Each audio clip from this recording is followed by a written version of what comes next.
અક્ષર પુરુષોત્તમ દર્શન, સમજણ, સાધના, સમર્પણ. ધર્મ દેવતા એ પણ આદર્શ પિતા હતા, જેથી છોકરાઓને સેવા કરવાની મન થાય. આજે પ્રમુખ સ્વામી મહારાજ પણ વૃદ્ધ જ છે ને, તો ગરડા એને ધારો કે લૌકિક દ્રષ્ટિએ ગરડા ગણીએ તો એમની પાસે દરેકને રહેવું ગમે જ. અમે બધા એમના નાનકડા જ દીકરા છીએ ને, છતાં પણ એમની સાથે રહેવું ગમે. એ કેમ કરવું ગમે, કારણ કે નીચેના માણસોને સમજી શકે છે, દરેકની સાથે પ્રેમથી વર્તી શકે છે, એની આજ્ઞા પ્રમાણે દરેકને રહેવું ગમે છે. તો એ આદર્શ બાપ બની શક્યા છે. એમ આપણે પણ એવા આદર્શ બાપ બનીએ તો છોકરો પ્રેમથી આપણી તમામ આજ્ઞાનું પાલન એ કરી શકે છે. ધર્મદેવતાની ઘનશ્યામ પ્રભુએ સેવા કરી અને પછી ધર્મદેવતા પણ પોતે ભગવાનના ધામમાં પધારવાનો સંકલ્પ કરે છે. સંવત 1848 જેઠ વદ 14 શુક્રવારના દિવસે પોતે ધામની અંદર પધાર્યા. ધર્મદેવતા જ્યારે ધામમાં પધારતા હતા એ સમયે પોતાના જ્યેષ્ઠ પુત્ર રામ પ્રતાપ અને છેલ્લા પુત્ર ઈચ્છારામજીને પોતે સલાહ આપે છે કે ઘનશ્યામ એ દિવ્ય બાળક છે, એ સાક્ષાત ભગવાન છે, એને ઉદાસ ન થવા દેતા. એ ઉદાસ થશે તો ઘર છોડીને ચાલે જશે, માટે ઉદાસ ન થવા દેતા. થોડાક દિવસો વીત્યા અને ઘનશ્યામની ઉદાસીનતા વધવા લાગી. અને રામ પ્રતાપભાઈએ સંકલ્પ કર્યો કે ઉદાસ થયા છે, હવે એનું ક્યાંક ગોઠવી દઈએ, એનું વેવિશાળ કરી દઈએ, જેથી કરીને બંધનમાં આવી જાય. અને એ સમયે રામ પ્રતાપભાઈએ સંકલ્પ કર્યો.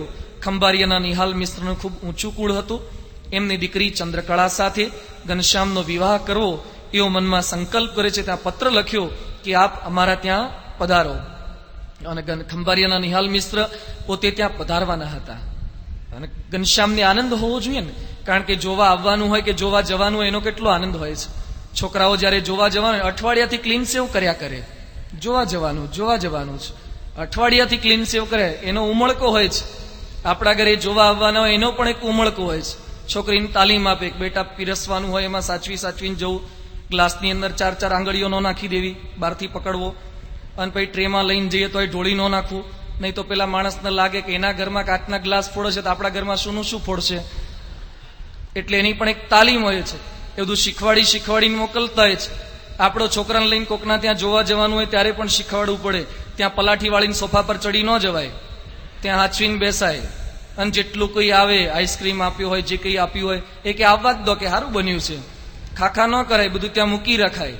આ બધું એક વિવેક છે. આ બધું અમે કર્યું નથી હોય, એટલે તમને એમ લાગશે કે નિષ્ફળ ગયા હશે એટલે આ બધા આ બાજુ આવી ગયા હશે, પણ આ તો તમારા બધાના સફળતાના નિષ્ફળતાના અનુભવો છે. પણ આ બધું આનો એક ઉમળક હોય છે, આનંદ હોય છે. તો ઘનશ્યામને આનંદની જગ્યાએ એમને દુઃખ થયું. ઘરે આવ્યા જ નહીં. બપોરનો સમય થયો, જમાડવાનો સમય થયો, પણ ઘરે નથી આવતા. મહેમાન થાકીને છેવટે વિદાય લે છે. ઘનશ્યામ ના આવ્યા. રામ પ્રતાપ ગુસ્સે થઈ ગયા. રામ પ્રતાપ કે તું મોડો કેમ આવ્યો? નિહાલ મિશ્ર તને જોવા માટે આવ્યા હતા, તારે લગ્ન કરવાના છે, વેવિશાળ કરવાના હતા. એ કે મારે વેવિશાળ નથી કરવા. એ કે પણ લગ્ન કરવા તો વેવિશાળ કરવા જ પડે, મારે લગ્ન પણ નથી કરવા. રામ પ્રતાપભાઈ ઘનશ્યામને કહે છે, ઘનશ્યામ તું નાનો છે એટલે નાદાનીમાં બોલે છે, મોટો થઈશ પછી કામ તને પીડશે, સ્ત્રી વગર નહીં રહેવાય, તું જીવન નહીં જીવી શકે, તું નાદાનીયતમાં બોલે છે. એ સમયે 10-11 વર્ષના ઘનશ્યામ કહે છે, ભૈયા હું નાદાનીમાં નથી બોલતો, મારું કામ તો અનંતને માર્ગેથી ઉગારવાનું છે, એમાં પડવાનું નથી. જો નાનકડા ઘનશ્યામના મોઢામાં શું શબ્દો હતા, ભાઈ શું સમજી શકે કે અનંતને આ માર્ગેથી શું ઉગારવાના છે? કારણ કે એ માયામાં પડેલા હતા. એને માયા પર કરવા માટે નાનકડો બાળક આવા શબ્દ બોલે એ કઈ રીતે સમજી શકાય? પછી ભાભીએ ઘનશ્યામને પ્રેમથી જમાડવા માટે લઈ ગયા. ઘનશ્યામ જમ્યા અને જમી લીધા પછી ઘનશ્યામ પોતે બોલ્યા, ભાભી આજે તારા હાથનું આ છેલ્લું ભોજન જમું છું. સુહાસિની ભાભી કે હજુ તો લગ્ન નથી થયા અને બહુ ઉતાવળ આવી ગઈ પોતાના ઘરવાળાના હાથનું ખાવાની.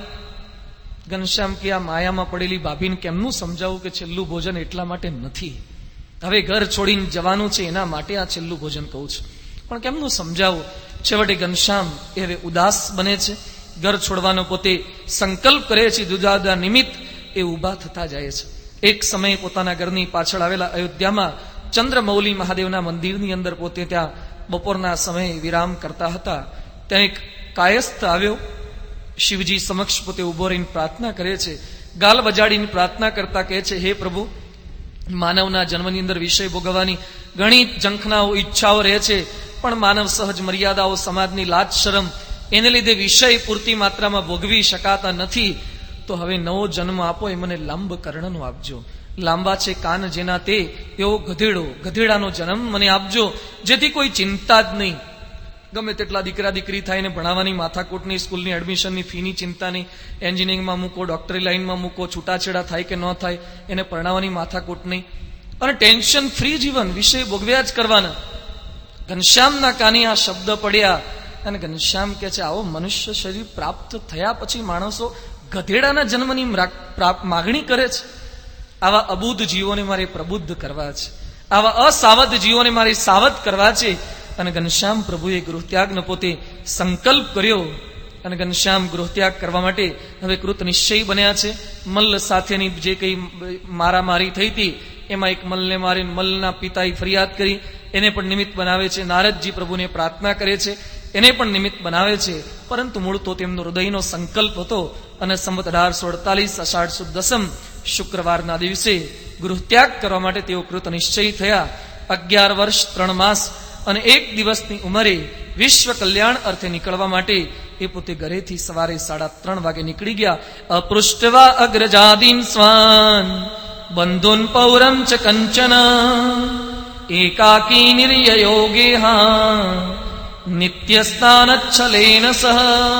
સ્નાન કરવાના નિમિત્તે સવારે 3:30 વાગે એ ઘરેથી પોતે નીકળી ગયા છે. અને હવે પછી જે ઘનશ્યામ પ્રભુનો ગૃહત્યાગ એ જેણે દિલ્હી અક્ષરધામમાં નીલકંઠ યાત્રા ફિલ્મ જોઈ હશે ને એને હું વર્ણન કરતો જઈશ ને સાથે સાથે ઘરમાંથી કેમ નીકળે છે એ બધું દેખાતું જશે.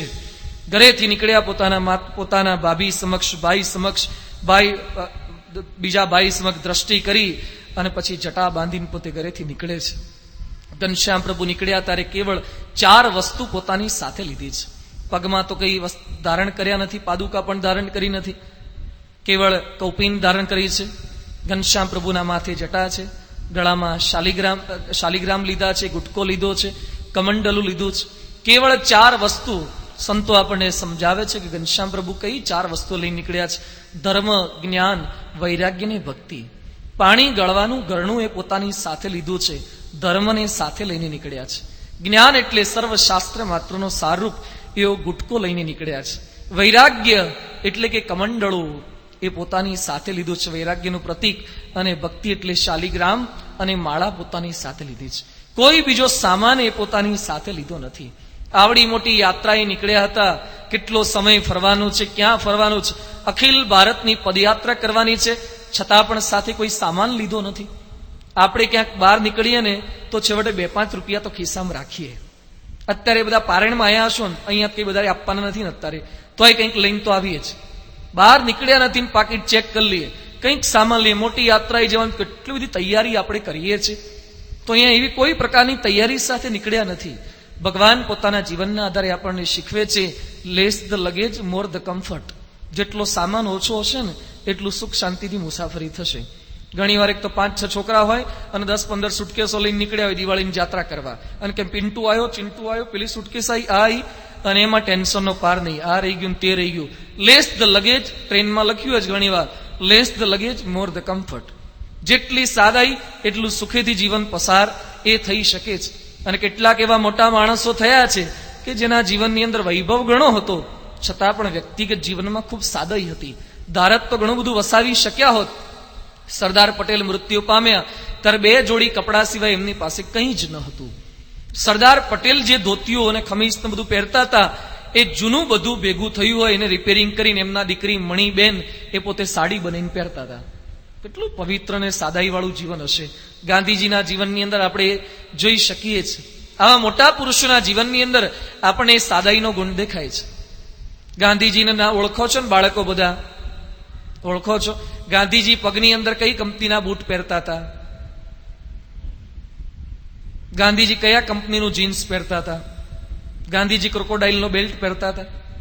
ગાંધીજી વિવાલ્ડી ગ્વાલિયર દિગ્ઝામના શૂટિંગ પહેરતા હતા. ગાંધીજી રેબનના ગ્લાસ પહેરતા હતા. ગાંધીજીના માથા પર કઈ હેરસ્ટાઇલ હતી? સ્ટાઇલ. વાળ હોય તો સ્ટાઇલ હોય ને, છતાં પણ ગાંધીજી નોટોના, ચલડી નોટોના ઉપર ગાંધીજીના ફોટા છપાય છે. આજકાલના નેતાઓ, અભિનેતાના ફોટા છપાય છે. પવિત્ર જીવન શું કામ કરી શકે છે? કાયમ માટે અમર કરી જાય છે. કપડાથી કાયમ માટે કંઈ અમર થવાતું નથી. ગમે તેટલા હારા કપડાં પહેરો, પછી કોણ ભાવ પૂછે છે? આજે માણસો મોટા ભાગનું આપણું પગારનું બજેટ, દિવાળી બોનસ કપડામાં જ જતું હોય. કપડાં પહેરવાની ના નથી, કોઈનું ગાડા ફરવાનું નથી કહેતા, પણ કેવળ રજોગુણ માટે જ ખર્ચો કરી રાખે અને લોકોના વાદે પણ આપણે જે વાદે ચડી જઈએ. પણ સાદાઈ કંઈક આપણા જીવનની અંદર હોય તો સુખ શાંતિથી રહી શકાય છે. આજે સ્વામી બાપાને બધા સંતો આ ભગવા કપડાં પહેરીને ફરીએ જ છીએ ને અમે, ક્યાં કોઈ ના પાડે છે? આપણે તમારે તો બધા કપડાં કેટલા જુદા હોય. આ સભામાં આવવાના જુદા, કાર્યકર હોય તો કાર્યકરની મીટિંગનો જબ્બો લેંગો જુદો, કોકની કાણ મોકાણમાં ગયા હોય તો એના કપડાં જુદા, કોકના લગ્નમાં ગયા હોય તો એના જુદા, સ્કૂલના જુદા, ફેક્ટરીના જુદા, વોકિંગ કરવા બરમુડો પહેરીને નીકળે, ચડ્ડો પહેરીને એ જુદા, જાત જાતના જુદા જુદા કપડાં પહેરે. અમે આ બધા એક જ કપડાં પહેરીને આખી દુનિયામાં બધા સંતો ફરે છે, તોય કોઈ ના પાડે છે? એવું નથી કે બધા આ પહેરી લો, પણ કહેવાય એ માગું છું કે આ કપડાથી પણ ચાલી શકે છે. અને તમારા ગમે તેટલા હારા કપડાં પહેરે તોય કોઈ સામે ન જુએ, અને લાખ માણસની વચ્ચે આ કપડાં પહેરીને જોઈએ ને તરત બધાની નજર જાય, એ નીકળ્યા કે તમારા લોકોને જોવડાવું જ છે ને તો આ પહેરે ને તો એ લોકો સામે જુએ છે. અને તમે ગમે તમારે એક તો સિલાઈની માથાકૂટ, એક તો સારામાં સારું કપડું લો તો એ સિલાઈના પૈસા આપવાના, આમાં સિલાઈની કોઈ માથાકૂટ ખરી? કોઈ ચિંતા મોટે ભાગે સિલાઈની આમાં રહેતી જ નથી. બીજી વિશેષતા, તમારું લાખ રૂપિયાનું કપડું હોય ને તો એ નીચે વાળું ઉપર કામ ન લાગે ને ઉપર વાળું નીચે કામ ન લાગે. લાગે? અમારું નીચે વાળું ઉપર પહેરે ને ઉપર વાળું નીચે પહેરાય. આ કપડાની વિશેષતા છે. તો હવે એવું નથી કે કપડા તમે કયા પહેરો, અમારે ઓઢવામાં કામ લાગે, ધોવામાં કામ લાગે, લૂછવામાં કામ લાગે, માથે ઓઢવામાં, બધે દરેક જગ્યાએ કામ લાગે. ઓલ ઇન વન છે. હા, બધું આમાં આવી જાય તો એ સુખીથી જીવન જીવાય. ક્યાં કોઈ ના પાડે છે? આપણને ચાલી શકે છે, પણ આપણે ઘણીવાર ખોટો ખોટો ખર્ચો લોકોના વાદે કરીને સત્સંગી થયા પછી પણ એમાં જ મોટાભાગની જીદ ને ઝઘડા ને બધું એમાં એ થયા કરતું હોય છે. આપણા ભગવાન એ ઘરેથી નીકળ્યા ત્યારે જ આપણને જોજો, ઘનશ્યામની યાત્રા જોજો, નીલકંઠ યાત્રા, એક એક ડગલે ડગલે પોતાના તમામ બાળકો, યુવકો, બહેનો, ભાઈઓ, સાધુ, સંન્યાસી, દરેકનું જીવન કેવું હોવું જોઈએ એનો ઉપદેશ આપતા જશે. એક આદર્શ નાગરિક રીતે બની શકાય ભારતના, એ પણ સાથે સાથે ડગલે ડગલે એ આપણને સંદેશ આપતા જશે. એક પ્રકારની અસ્મિતા, એમનું પ્રત્યેક પગલું એ આપણા મનની અંદર જાગૃત કરાવી શકે છે. એવા પ્રભુએ સરયુ તટે પોતે પધાર્યા અને પેલા રાક્ષસને નિમિત્ત બનાવી અને પોતે પછી સરયુના જળની અંદર પોતે પડ્યા. સરયુ પસાર કરીને સામેના તીરે પોતે પહોંચે છે. ઘનશ્યામનો ગૃહ ત્યાગ થયો, ઘરેથી નીકળી ગયા. સુહાસિની, ભાભી, રામ પ્રતાપભાઈ, ઈચ્છારામ એ બધા વિરહની અંદર જુરે છે, વિલાપ કરે છે. કેટલાક 2-3 માણસોને રડતા મૂકે છે, પણ સામે કરોડો માણસોને એમણે ખુશ કરવાતા, રાજી કરવાતા, એના માટે ઘર છોડીને નીકળ્યા છે. શા માટે ઘર છોડી દીધું? જ્યારે ધર્મ નથી રહેતા, જ્યાં ભક્તિ નથી રહેતી, ત્યાં ભલીને પછી પોતાનું કુળ હોય છતાં ભગવાન પણ નથી રહેતા. ઘણી વાર ઘણા કહે છે ને ભગવાનનું કુળ. ભગવાનનું કુળ શું? ધર્મ ને ભક્તિ હોય તો ભગવાન રહે છે. ધર્મ અને ભક્તિ નથી, ભગવાન ત્યાંથી પોતે નીકળી જાય છે. ઘનશ્યામે ગૃહ ત્યાગ કર્યો. શા માટે ગૃહ ત્યાગ કર્યો? એમનો ગૃહ ત્યાગ વિશિષ્ટ અને વિરલ એ કઈ રીતે છે? દલપતરામે પોતે લખ્યું છે, સંસાર છોડી જન ભેખ ધારે, તે તો દિશે છે ત્રિવિધ પ્રકારે, ભાખું હવે સાંભળ વેદ ભાઈ, ક્રોધે સુબોધે કરજે મુંજાઈ. માણસો ગૃહ ત્યાગ કરતા એના ઘણા બધા નિમિત્ત હોય છે. ક્રોધમાં આવીને ઘર છોડીને જતા રહે, ઝઘડો થઈ જાય એટલે. કોકનો ઉપદેશ મળે તો પણ ઘર છૂટી શકે છે. બહુ દેવું થઈ ગયું હોય તોય ઘર છૂટે, બહુ દેવું થયું તોય ઘણા કથા વર્તમાઈને બેસી જતા હોય. એટલો ટાઈમ તો નિરાત રહે કે ઉઘરાણી વાળા આવે નહીં, કે કોઈ ટેન્શનની માથાકૂટ નહીં. એ રીતે પણ બધી પ્રવૃત્તિ થઈ શકતી હોય છે. અહીંયા ઘર છોડીને નીકળ્યા છે, ગુસ્સામાં આવીને ઘર છોડીને નથી નીકળ્યા. કોઈએ ઉપદેશ પણ નથી આપ્યો. આજે ભર્તુહરિને ગોપીચંદે ઘર છોડ્યા, એની પાછળ ઇતિહાસ છુપાયેલા છે. એને પેલી પત્નીએ દગો દીધો, અમર ફળ આપ્યું, એને પેલા અશ્વપાલને આપ્યું, અશ્વપાલે પાછું દાસીને આપ્યું, દાસીએ પાછું ભર્તુહરીને આપ્યું, ભર્તુરીએ હાથમાં લીધું કે આ તો મારું આપેલું ફરતું ફરતું પૃથ્વી ગોળ છે, ફરતું ફરતું આ બાજુ આવી ગયું. અને પછી મનમાં થઈ ગયું, યામ ચિંતયામિ સતતમ મયી સા વિરક્તા, સાપ્યન્નમિચ્છન્તિ સજનોન્યસક્ત, અસ્મત કૃતે ચ પરિશુષ્યતિ કાચિદન્યા, દિક્તામ ચ તમ ચ મદનમ ચ ઇમામ ચ મામ ચ. જેને હું ચાહતો તે પાછી બીજાને ચાહ, બીજો ત્રીજીને, ત્રીજી પાછી મને. આ સંસાર ખરેખર આવો જ છે. હવે આમાંથી ત્યાગી થવું જોઈએ. ઘનશ્યામ પ્રભુને કોઈ ચંદ્રકળાએ પ્રેમ કર્યા પછી આવો દગો નહોતો દીધો, એટલે ગૃહ ત્યાગ કરીને નીકળ્યા હોય. આવો કોઈ દગાની ભાવના જ નથી જન્મી. એમનો ગૃહ ત્યાગ કોઈ આવા નિમિત્તને લીધે નથી થયો. ગોપીચંદને એના માતુશ્રીએ શબ્દ કીધા હતા કે બેટા તારી કાયા પણ રાખમાં રોળાઈ જશે, માટે તું પણ ત્યાગી થઈ જા, ફકીરી લઈ લે. એટલે એ પણ નીકળ્યા છે. અહીંયા આમને કોઈ એવો સદઉપદેશ પણ નથી આપ્યો. કેવળ પોતાના કલ્યાણ માટે નહીં, અનંતના કલ્યાણ માટે ઘર છોડીને પોતે નીકળ્યા છે. અનંત લોકોના સંપર્કમાં આવશે. વિકટ વાટ તેઓએ પસંદ કરી છે. જંગલના માર્ગે જવાનું છે. નાની ઉંમર છે, 11 વર્ષે નીકળ્યા છે. જો ઘનશ્યામનો ગૃહત્યાગ 11 વર્ષે થયો છે. આજે 40-50 વર્ષે આપણે સભામાં આવવું હોય ને, અને સંતો કે સભામાં આવતો હોય એ કે સ્વામી અમારી સોસાયટીમાં બીજું કોઈ આવતો નથી, હું એકલો પડી જઉં છું. 40-50 વર્ષે આપણે સભામાં આવવા માટે એકલા પડી જઈએ. અને ઘનશ્યામ પ્રભુ 11 વર્ષે ઘર છોડીને નીકળે છે. તેમને જંગલની અંદર પશુ પક્ષીઓની બીક નહીં લાગી હોય, પણ એની વચ્ચે પણ સંકલ્પ કર્યો તો કે મારે કંઈક કાર્ય કરી બતાવવું છે. વન વિચરણનો પોતે પ્રારંભ કરે છે. વનની અંદર પ્રકૃતિના તત્વો એ ઘનશ્યામ પ્રભુને પોતે આવકારે છે. વિચરણ કરતા કરતા હિમાલયની વાટ તેઓને લેવાની હતી. રસ્તામાં હનુમાનજી પોતે પ્રગટ થયા. હનુમાનજી પ્રભુની પાસે પધાર્યા અને પ્રભુને કહે છે કે પ્રભુ આપ વિચરણ કરવાના છો તો હું પણ આપની સાથે સેવામાં જોડાઈશ. નીલકંઠ પ્રભુની સાથે જોડાય છે. હવે ઘનશ્યામને આપણે નીલકંઠ તરીકે ઓળખીએ છીએ. શા માટે નીલકંઠ? નીલકંઠ તો મહાદેવજીનું વિશેષણ છે. જેઓએ વિષ પોતાના ગળાની અંદર રાખી મૂક્યું હતું, નીલો છે કંઠ જેનો, તે એને નીલકંઠ કહેવાય છે. તો સ્થૂળ દ્રષ્ટિએ ભગવાન સ્વામિનારાયણે કોઈ વિષનું એ રીતે કંઈ પાન નહોતું કર્યું, છતાં પણ એને નીલકંઠ કેમ કહેવાય છે?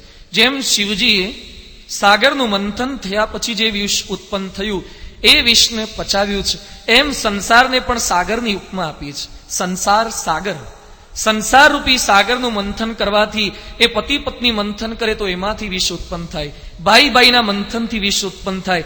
પરસ્પરના સંબંધીઓમાંથી જે વિષ ઉત્પન્ન થાય એ વિષને જે પચાવી જાણે છે અને લોકોને અમૃત માર્ગે દોરે છે એને પણ નીલકંઠ કહેવાય છે.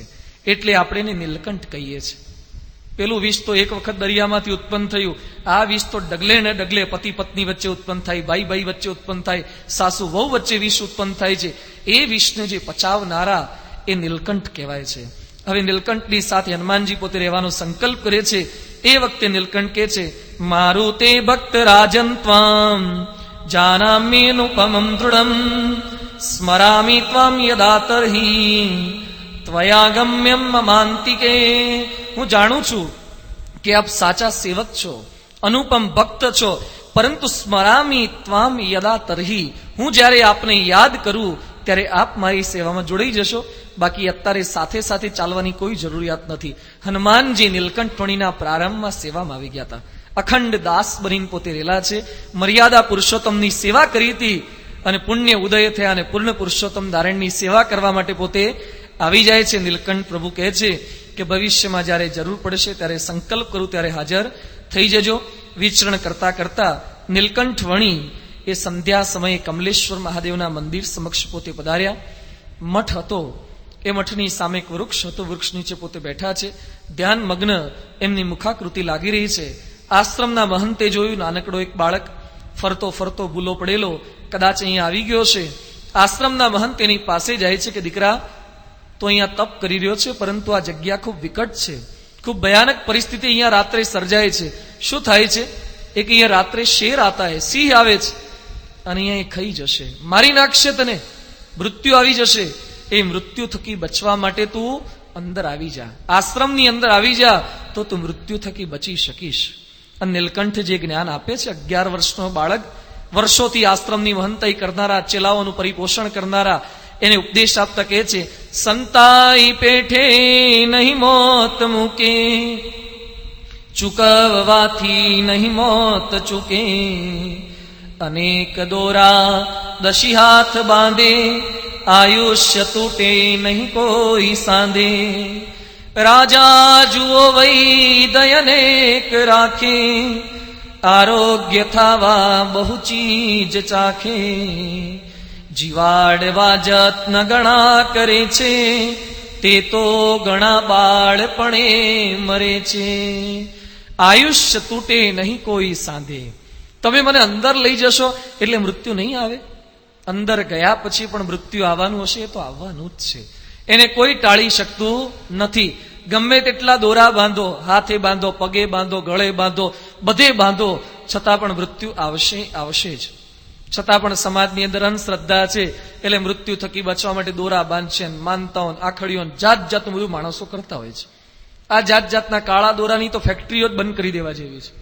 એટલા દોયડાઓ બધા, ઘણી વાર છોકરાના ત્યાં ઘર જઈએ ને, ઘરે હરિભક્તોના ઘરમાં નાના દીકરાને એટલા દોયડા બાંધ્યા હોય ને, હાથે બાંધ્યા હોય ને, પગે બાંધ્યા હોય ને, અહીંયા કમરે બાંધ્યા હોય ને, કંઈક થઈ જશે કે સ્વામી હચવા માટે ને, ઝાડા પેશાબ થઈ ગયા છે, દાંત આવે છે, દોરડા બાંધ કરે છે. એક બળદિયાને બાંધ્યો હોય ને એટલા દોયડા છોકરાને બાંધી દેશે.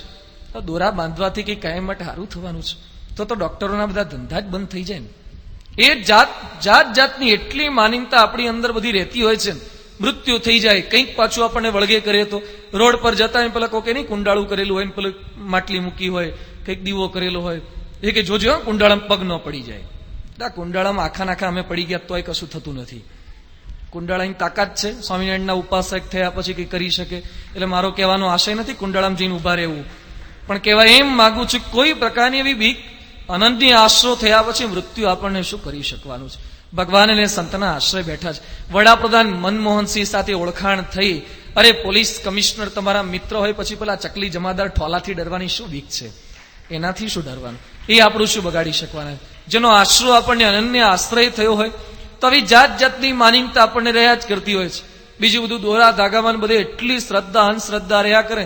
કાળી ચૌદસ આવે ને કકડાટ કાઢે. ઘણા અહીંયા છે રિવાજ તમારે વડા બનાવે અને વડા બધાને બહાર મૂકી આવે. પછી શું કર્યું? એક કકડાટ કાઢી આવ્યા. સ્વામિનારાયણના ભક્ત બન્યા પછી કકડાટ શેનો રેત કાઢવા જાઓ છો? કકડાટ આપણા ઘરમાં શેનો? એટલા બનાવીને ખાઈ જાઓ ને. તો કકડાટ આપણે વડા બહાર કાઢવાના હોય. આ જાત જાતનું મૃત્યુની બીક ને બધું એવું બધું રહેતું હોય છે. મલિન ભાવના. એટલે કે છે મૃત્યુ આવવાનું હશે તો કઈ ગમે તેટલી સાધના પ્રયત્ન કરશો એ મૃત્યુ આવશે જ. આ લોકનું નામ મૃત્યુ લોક છે. વાસણ સ્ટોલ લખ્યું હોય તો વાસણ મળે જ, કાપડનું માર્કેટ લખ્યું હોય તેમાં કાપડ મળે જ. એમ જે નામ હોય એ માલ અંદર હોય જ. મૃત્યુ લોક છે તો અહીંયા મૃત્યુ આવે જ. એકવાર એક મહાત્માને એક ભક્તે પૂછ્યું કે સ્વામીજી આ લોકમાં નિશ્ચિત શું? એ કે મૃત્યુ. પછી કે અનિશ્ચિતમાં અનિશ્ચિત, એ કે મૃત્યુ. એ કે આવું કઈ રીતે હોઈ શકે? જે વસ્તુ કઠણમાં કઠણ હોય ઢીલામાં ઢીલી કઈ રીતે હોઈ શકે? જે કઠણ છે વળી ના શકે, જે વળી શકે છે કડક ન રહી શકે. એ બંને અલગ પ્રકારના ગુણ છે. એને કઈ રીતે આપ બતાવો છો એકની અંદર? એટલે કે સાંભળ, મૃત્યુ નિશ્ચિતમાં નિશ્ચિત એટલા માટે જીવનમાં એક સમય આવવાનું છે એટલે નિશ્ચિતમાં નિશ્ચિત, કોઈ ટાળી શકવાનું છે જ નહીં. તો અનિશ્ચિતમાં નિશ્ચિત શા માટે? એ કે ક્યારે આવવાનું છે નક્કી નથી એટલે અનિશ્ચિતમાં નિશ્ચિત. કશું નક્કી નથી. ચીમનભાઈ પટેલ મુખ્યમંત્રી ગુજરાતના એક સમયે, જેનું દિલ્હી સુધી તીર ચાલે, દિલ્હી સુધી એનું કહ્યું કરે એવા મુત્સદી માણસ ચીમનભાઈ ઉર્મિલાબેન પટેલને કહીને હુતા ખવારી ઉઠાડજો ને મીટિંગમાં જવાનું. હુતા હજી ઉઠ્યા નથી, હુઈ જ ગયા. ક્યાં જગાડવા રહ્યા છે? ક્યાં કોઈનાથી ઉઠાડ્યા છે? કોઈનું કાંઈ ચાલે એવું નથી આની અંદર. એ સાધુ હોય કે સંન્યાસી હોય, ગૃહસ્થ હોય, બાઈ ગમે તો હોય, એ મૃત્યુ આવી જ શકે છે. પણ મૃત્યુ આવે તો અનુસંધાન રાખવાનું છે. ભગવાન સ્વામિનારાયણ અંત્યના 30ના વતનાત્મા લખે છે, આ ઘડીને આ ક્ષણ મરી જવું છે એવું અનુસંધાન રાખવું. जिस मरने से लोग डरे मेरे मन आनंद कब आए और कब बेटू पूरन परमानंद. મૃત્યુથી ડરવાનું નથી, એનું અનુસંધાન રાખવાનું છે. એકવાર જનકના દરબારમાં બે સંન્યાસી આવ્યા અને જનક રાજાને પૂછે છે કે લોકો કહે છે કે આપ વિદેહી છો, અમને સમજાતું નથી કે આપ વિદેહી કઈ રીતે છો? જનકે સેનાપતિને બોલાવ્યા અને કહે છે તાત્કાલિક આ બંને સંન્યાસીને જેલમાં પૂરી દો. પેલા કે પણ અમારો વાંક ગુનો. એ કે જેલમાં તો પૂરી દો એટલું જ નહીં, આવતીકાલે ફાંસીના માચડે ચડાઈ દો બે જણાને. એ કે આટલું પૂછ્યું ફાંસી? એ કે બોલશો જ નહીં, જેલમાં જતા રહો. જેલમાં પૂરી દીધા બે જણાને. એ કે ખાવું એટલું આજે ખવડાવી દો, પછી ખવાય તો ને. જેલની સજા થઈ હોય, આવતીકાલે ફાંસી મળે પછી ખાવું કેમનું ભાવે? આખી રાત જેલમાં પસાર કરી અને સવારે પછી જનકના દરબારમાં લાવવામાં આવ્યા બંને સંન્યાસીને. ફાંસીના માચડા તૈયાર હતા.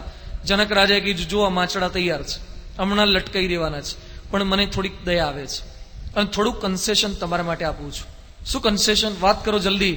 એ કે તમારા બંને હાથની અંદર પાત્ર હશે, એ પાત્રની અંદર છલોછલ તેલ ભરેલું હશે. લાકડાના કે સોનાના કઈ પાત્ર હશે, એની અંદર છલોછલ તેલ ભરેલું હશે. તમારે બંને જણાએ બંને હાથમાં છલકતા એ તેલવાળા વાસણ લઈને ચાલવાનું. આખા નવસારીમાં ચાલવાનું. હા, બધે શહેરમાં ફરવાનું. એક પણ છાંટો તેલનો નીચે ન ઢોળાવો જોઈએ.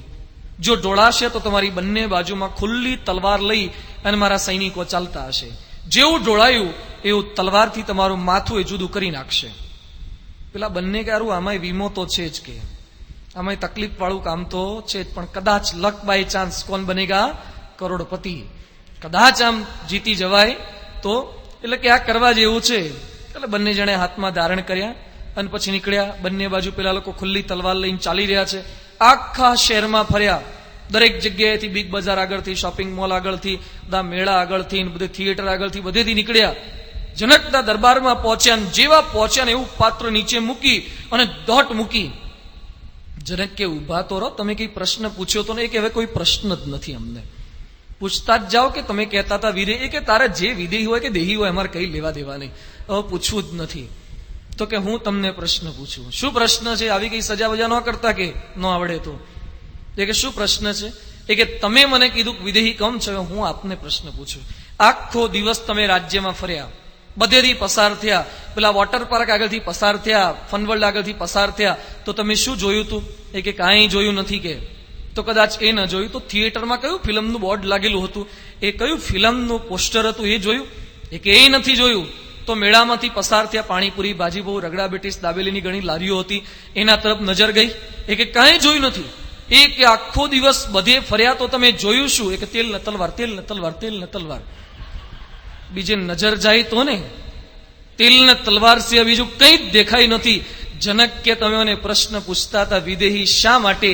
જેમ તમને મૃત્યુ બાજુમાં દેખાતું હતું તો બધે ફરવા છતાં પણ નજર ન ગઈ, એમ મને અખંડ મૃત્યુ બાજુમાં દેખાય છે, એટલે હું વિદેહી કહેવાઉં છું. જો મૃત્યુનું અનુસંધાન નીલકંઠવાણી આ શીખવે છે કે મૃત્યુથી ક્યાં સુધી ભાગતા ફરશો? जिस मरने से लोग डरे मेरे मन आनंद, कब आए और कब बेटू पूरन परमानंद. જો મૃત્યુની બીક ટળી ગઈ, ફરવા ટળી ગઈ છે, અંદરથી નિર્ભય થઈ ગયા છે. જાણપણું રાખવાનું છે પણ ડરતા રહીએ. અંદરથી એવું જ્ઞાન પ્રગટ થાય, આત્મજ્ઞાન, પરમાત્મ જ્ઞાન પ્રગટ થાય. નીલકંઠવાણી આવું જ્ઞાન પ્રગટાવે છે, પણ આશ્રમના મહંતની કઈ એટલી તૈયારી નહોતી કે તું ભલે આવું જ્ઞાન કરે, હું તો અંદર જઉં જ છું.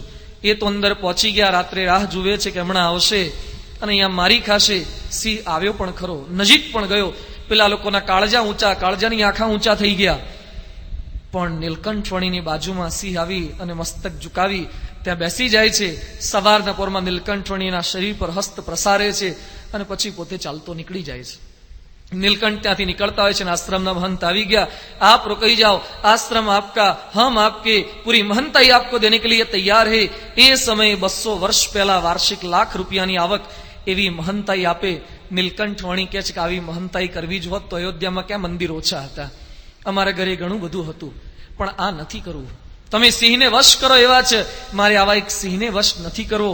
મારે તો ભવિષ્યમાં એવા ઘણા નરસિંહને વશ કરવા છે, જે માણસ છે પણ એવી સિંહ જેવી પ્રકૃતિ વાળા છે, એની પ્રકૃતિઓ મારે બદલી નાખવી છે. એના માટે એમનો ગૃહત્યાગ હતો.